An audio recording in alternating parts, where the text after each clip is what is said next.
घोंसले के भीतर दो नन्हे बच्चे चिंकू और पिंकू भूख के मारे बिलख रहे थे। मम्मा, भूख लगी है। क्या कुछ खाने को मिलेगा मम्मा? पेट में कुछ नहीं है मम्मा, कुछ ला दो ना। चिकी की आंखें भर आईं। हे भगवान, मैं क्या करूं?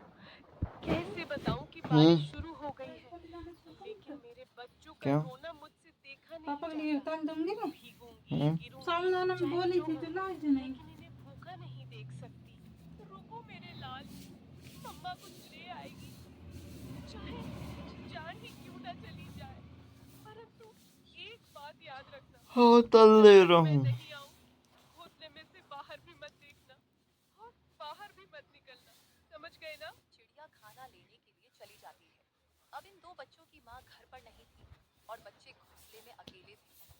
उनके लिए यह पहली बारिश थी जो उन्हें किसी अजूबे से कम नहीं लग रही थी।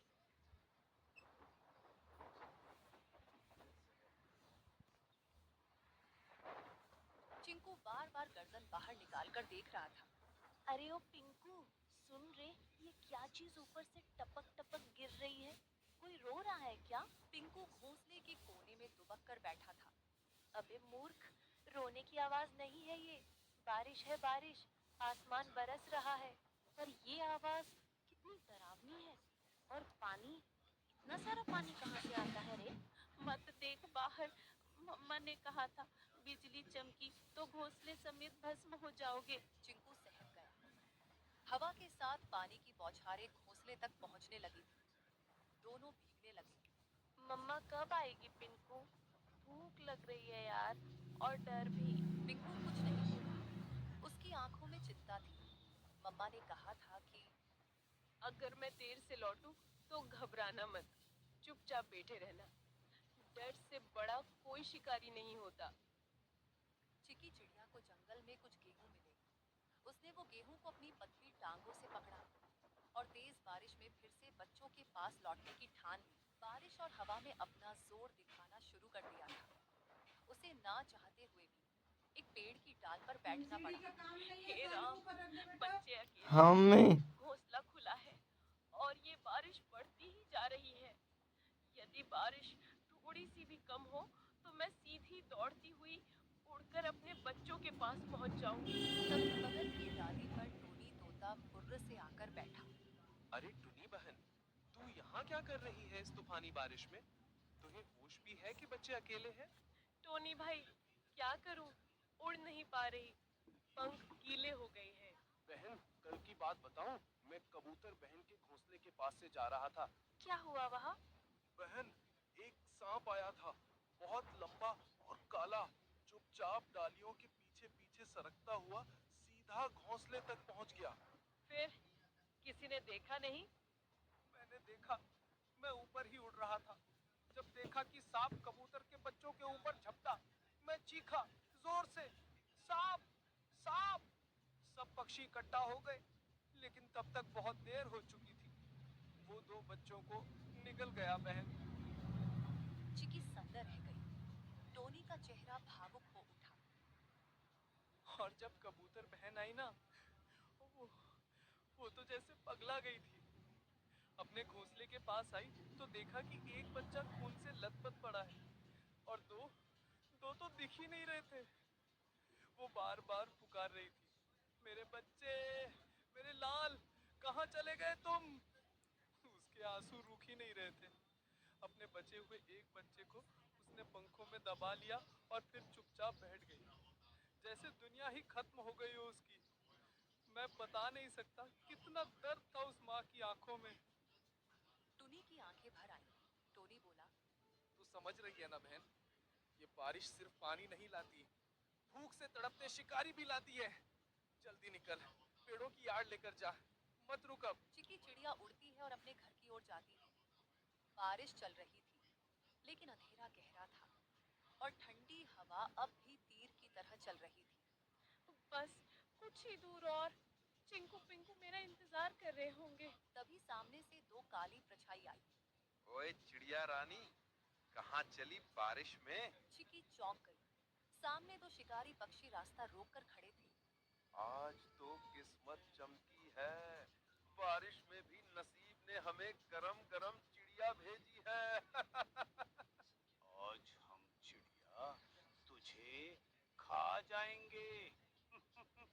अब चिकी चिड़िया के सामने यह नई मुसीबत आई थी। चिड़िया ने सोचा, इस बार मैं नहीं बच सकती, क्योंकि आज दोनों दरिंदे बदमाश इकट्ठा होकर आए हैं। मुझे आज बल से नहीं परंतु दिमाग से काम लेना होगा। उसके दिमाग में एक आइडिया आया। जब दुश्मन को हराना हो तो उनमें फूट डालो, जिससे दुश्मन की ताकत आधी हो जाती है।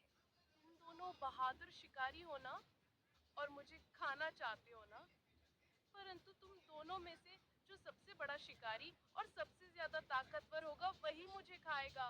मैं तो सबसे खतरनाक हूँ, पंखों से पंजे तक मौत हूँ, मौत। तेरी औकात नहीं मेरे सामने, मैं तो उड़ते परिंदे गिराता हूँ। तू मुझसे बड़ा शिकारी नहीं हो सकता। तो भेड़ो ना, दिखाओ असली ताकत। मुझे तो वही खा सकता है जो सबसे ताकतवर है। दोनों शिकारी जल उठे। कौवा उड़कर सुल्तान की ओर झपटा। सुल्तान ने पलटवार किया। सबसे पहले मैं तुझे खाऊंगा, फिर इस चिड़िया को। तू खा नहीं पाएगा कालू। दोनों एक दूसरे को नोचते हुए हवा में झगड़ते हुए नीचे गिर पड़े। दोनों की हालत खराब हो गई और बेहोश हो गए। चिकी इसी मौके का फायदा उठाते हुए चुपचाप वहां से जल्दी उड़ते हुए निकल गई। उसके मन में एक ही बात थी, बच्चों तक पहुंचना है, बस अब देर नहीं। चिंकू और पिंकू कांपते हुए बैठे थे। बारिश अब थम चुकी थी, लेकिन डर अब भी घोंसले में था। तभी हवा में एक जानी पहचानी गंध आई। चिंकू, मेरे पिंकू, मैं लौट आई। मम्मा, हम कब से राह देख रहे थे कि आप कब आएंगी। मेरे लाल, तुम दोनों ठीक हो ना? डर तो नहीं लगा? बहुत डर लगा मम्मा, बिजली भी चमक रही थी। चिंकू बार बार बाहर देख रहा था। मैं तो कह रहा था ना जल जाएगा। बेटा, कभी कभी डर जरूरी होता है, लेकिन बहादुरी ये है कि डर के बाद भी टिके रहो। तुम दोनों ने बहादुरी दिखाई। पंखों में छुपाए हुए गेहूं को निकालकर मजेदार खाना बनाया और बच्चों को दिया। बच्चों ने भूख के कारण खाना खा लिया। और किसी को उल्लू बनाकर दाना खाती हूँ। और कभी अपना छाता उठाती है और अपने घर से निकलती है। कभी कभी कालो चिड़िया के दरवाजे पर जाकर दस्तक देती है। कालो चिड़िया दरवाजा खोलती है।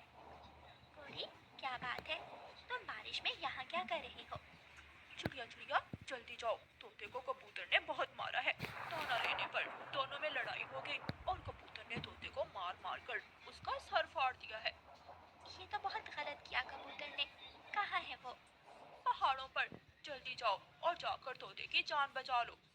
कालो चिड़िया जल्दी में अपने घर का दरवाजा खुला छोड़कर ही पहाड़ों की तरफ चली जाती है। गौरी कभी जल्दी से चिड़िया के घर जाती है और टोकरी से दाना उठाकर अपने घर भाग जाती है। कालो चिड़िया बारिश में भीगती हुई पहाड़ों की तरफ जाती है। घने जंगल में एक पेड़ की डाल पर कबूतर सहमा हुआ बैठा था। कालो चिड़िया दूर से ही कबूतर को देख लेती है और कबूतर के पास जाती है। कबूतर, बहुत जालिम हो तुम। तुम्हें शर्म न आई तोते को मारते हुए? तुम हमेशा दाना खाने पर लड़ाई करते हो। क्यों मारा तुमने तोते को? कालो चिड़िया, थोड़ा धीरज रखो। हुआ क्या है? मैंने तो किसी को नहीं मारा और ना ही मेरी तोते से लड़ाई हुई है।